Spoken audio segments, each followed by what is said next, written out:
Hey everyone, it's just show and tell time again. I'm sort of excited about this one because I wasn't really planning to have it done so soon. This is a sort of revisit to an older edition that I did about 2 years ago. Many of you are gonna probably chime right in on this in terms of what it is and what it's about. So this is based on my module series that I did.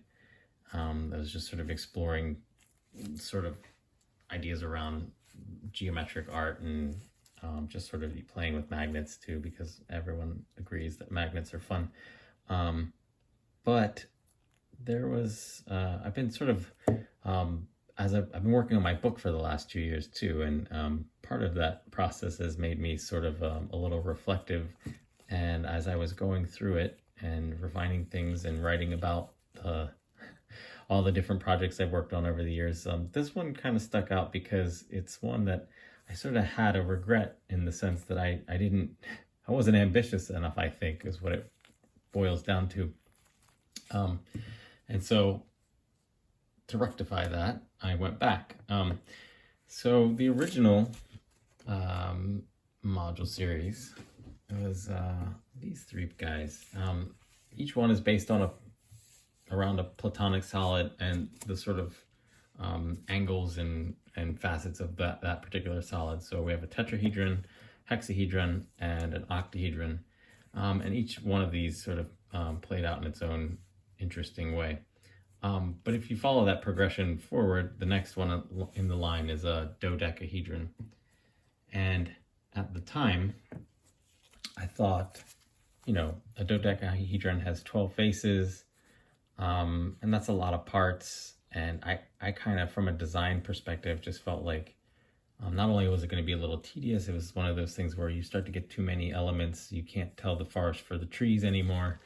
And the idea starts to get lost. So I didn't really pursue it because I didn't know if there was anything there.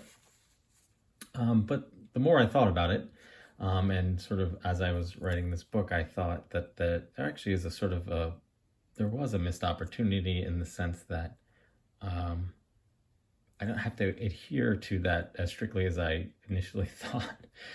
So what I've done, if you can just count, this has five modules on each side, so that's only 10.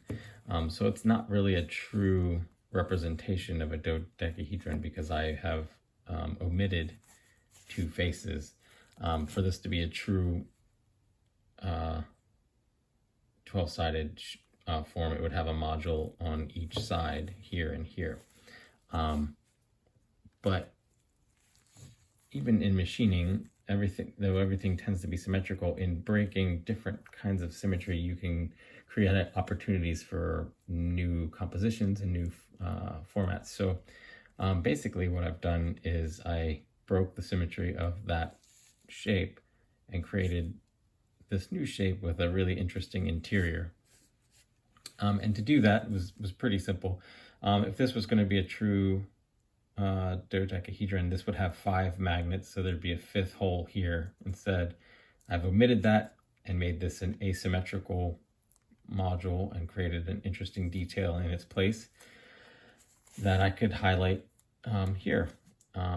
So not terribly complicated, but I think the effect is fantastic. And so this one doesn't have any moving parts. This one is actually sort of an homage to the first of the in the module series, which was this one, which is that this starts with just a single form with another brass form that pierces it. And so I picked that particular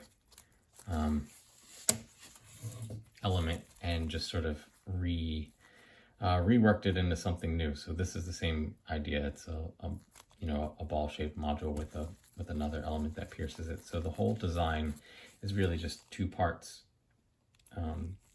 2 unique parts.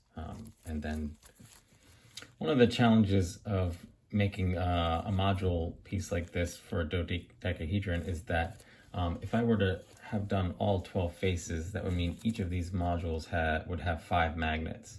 And as becomes apparent is that, you know, when you only have north and south, you only have a pair of polarities. You can't distribute that polarity evenly among 5 pockets. But by deleting that 5th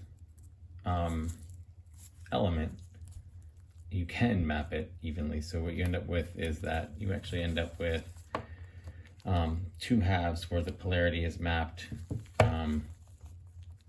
On one side it's north, south, north, south, and on the other side it's south, north, south, north. And that's sort of how I mapped it out here. With that 5th element, then you would need, then you wouldn't be able to distribute it evenly. You'd end up with something crazy where it would be like this current mapping, but maybe like 2 keystone elements where this would be all positive and would key into this side, and then the other side would be all negative and key into that side. But even then it'd still be kind of confusing. So it would make the arrangement much more puzzle-like.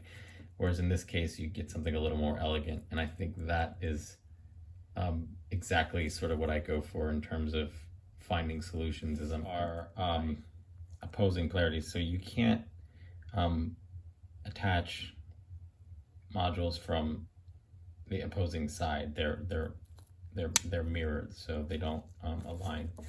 But that means that you can pretty quickly and easily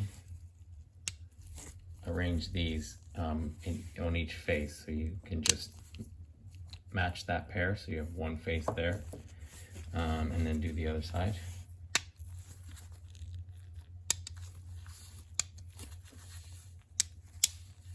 And you get 2 halves that are identical, but they are opposite polarity, and then you can just kind of put the sandwich together, and then you get your piece. So that's how it assembles. And first prototype, I've got a little more experimentation I want to do. I want to try some things out that I'm not quite ready to talk about, but and just some general refinements. So now this is the first stab at it, but there may be a little bit more coming. So hope you all like it, and more soon.